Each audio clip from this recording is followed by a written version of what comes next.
lingkupiku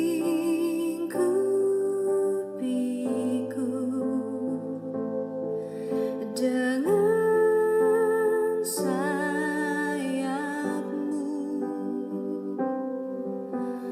naungiku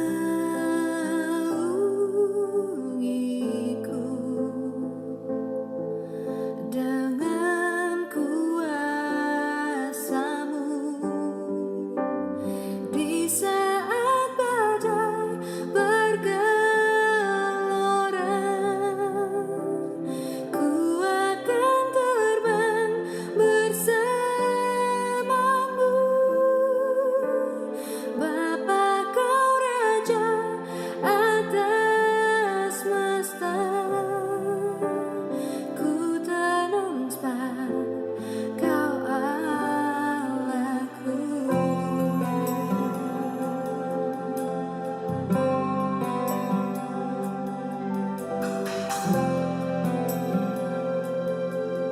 Shalom saudara-saudaraku, selamat pagi. Senang sekali bisa berjumpa dengan semua saudara. Saya percaya saudara dalam pemeliharaan, penjagaan, dan perlindungan Tuhan Yesus. Bisa bilang amin saudara. Bukankah Tuhan itu begitu baik? Itu sebabnya mari buka hatimu untuk menerima firman di saat pagi hari ini. Kita berdoa memohon bimbingan Roh Kudus. Ya Tuhan, semalaman kami boleh menikmati tidur dengan baik. Pagi ini pun tubuh kami sehat. Semuanya karena kasih karunia Tuhan. Itu sebabnya kami rindu mendengar firman-Mu disampaikan di pagi ini. Terpujilah nama-Mu. Dalam nama Tuhan Yesus, haleluya. Amin. Tema firman Tuhan pagi ini yaitu berjaga-jaga.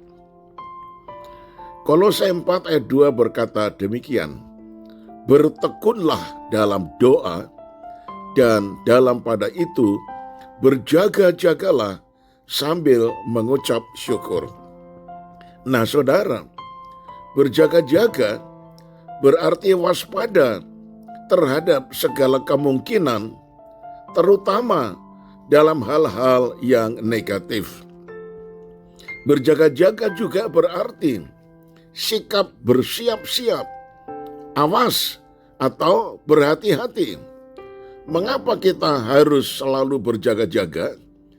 Karena hari-hari yang kita jalani ini saudara, penuh dengan kejutan, perubahan, percepatan, atau hal-hal yang tak terduga yang tiba-tiba bisa terjadi begitu saja.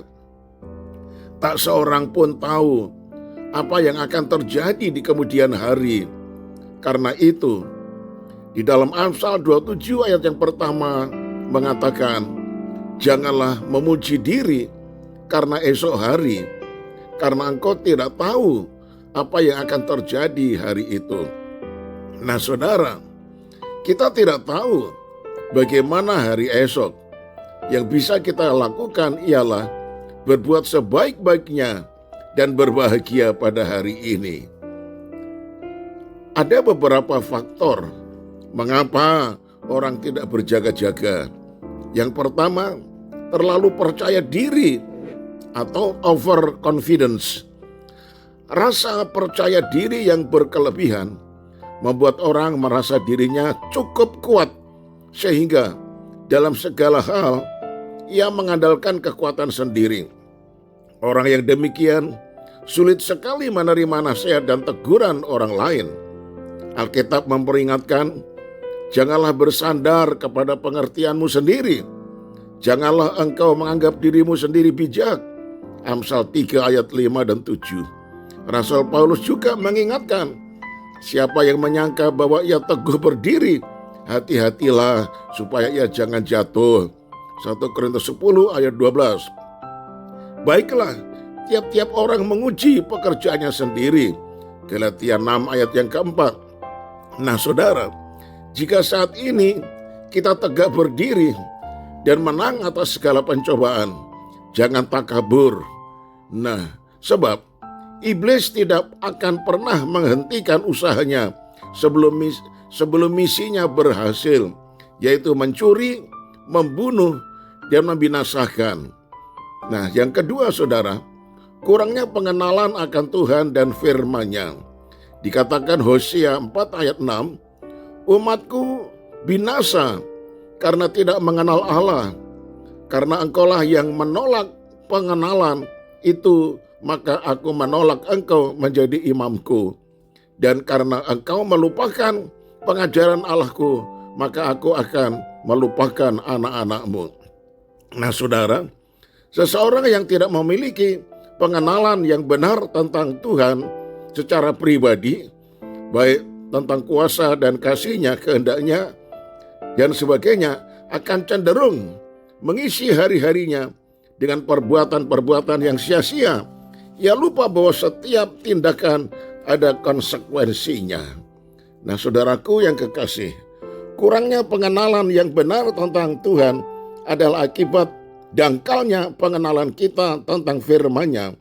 Kita pun menjadi kurang peka terhadap rohani. Berada di penghujung zaman, artinya kedatangan Tuhan sudah begitu dekat, sehingga tanpa berpikir tentang hal ini, mereka tidak bisa berjaga-jaga. Itu sebabnya saudaraku, kita membutuhkan suatu pengenalan akan rencana dan kehendak Tuhan pada masa kini. Yang ketiga saudara, ketika kita salah dalam bergaul, 1 Korintus 15 ayat 33 bagian B berkata, pergaulan yang buruk merusakkan kebiasaan yang baik. Penulis Amsal juga mengingatkan, siapa bergaul bebal menjadi malang. Siapa bergaul dengan orang yang bebal menjadi malang. Nah saudara-saudara, Amsal 13 ayat 20, pergaulan yang salah membawa seseorang makin terbawa arus dunia ini, sehingga lebih menuruti keinginan daging. Saya tutup dengan kalimat ini, berjaga-jagalah senantiasa, karena tak seorang pun tahu apa yang akan terjadi esok, sebab hari-hari ini adalah jahat. Kita satu di dalam doa. Tuhan, ampunilah kami kalau kami tidak berjaga-jaga. Kami tidak memahami bahwa zaman ini adalah akhir zaman.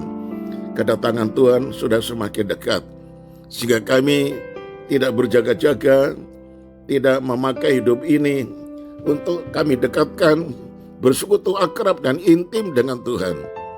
Berjaga-jaga artinya waspada terhadap segala perkara yang negatif, dan kami harus betul-betul dekat dengan Tuhan, mengenal akan firman-Mu, mengenal akan Engkau sebagai Tuhan dan Juru Selamat kami. Apa rencana kehendak-Mu untuk kehidupan kami? Hidup kami tidak lama di bumi, itu sebabnya lewat firman-Mu kami bersyukur bahwa kami harus berjaga-jaga senantiasa di hadapan Tuhan. Kami serahkan kehidupan kami sepanjang hari ini. Tuhan pimpin, jaga, lindungi, dan pelihara. Dan semua keluarga kami, Tuhan jaga, pelihara, dan berkati. Kalau masih ada yang sakit, ulurkanlah tangan-Mu menjamah dan menyembuhkan semua yang sakit. Hiburkanlah mereka, tetap pada fokus memandang kepada Tuhan. Karena manusia terbatas adanya pertolongannya, tetapi Tuhan tidak pernah terbatas. Inilah doa yang kami panjatkan demi nama Tuhan kami Yesus Kristus, Tuhan dan Juru Selamat. Haleluya. Amin. Shalom saudaraku. Sampai berjumpa esok hari dan tetap semangat. Tuhan Yesus memberkati. Shalom. Apa